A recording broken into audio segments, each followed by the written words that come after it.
പ്രേമവതി തീ തീ നീ എന്നുള്ളിനുള്ളിൽ തീ ഭാനുമതി നീ നീ വാനിൽ കാണും ചന്ദ്രമുഖി.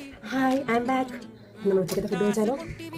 മുളക് ഇട്ട അയിലക്കറിയും മുട്ടയും പിന്നെ നമ്മുടെ മത്തനും വൻപയറും ഇട്ടൊരു ഇരിശ്ശേരി പോലത്തെ ഒരു സാധനം. മോസ്റ്റ് ഫേവറേറ്റ് ആണ് കേട്ടോ. മുളക് ഒരു കുറേ നാളിന് ശേഷമാണ് നമ്മൾ ഉണ്ടാക്കിയത്. എന്താണെന്ന് വെച്ചാൽ നമ്മുടെ വീട്ടിൽ തേങ്ങാക്കറിയാണ് കൂടുതൽ ഉണ്ടാക്കുന്നത്. പിന്നെ തേങ്ങയ്ക്ക് ലഭ്യത കുറഞ്ഞതുകൊണ്ട് മുളക് കറി ആക്കുന്നത്. നമുക്ക് മുളക് കറിയിൽ ഈ മത്തനും വൻപയറും ഇട്ട് ഒരു പിടി പിടിച്ചാൽ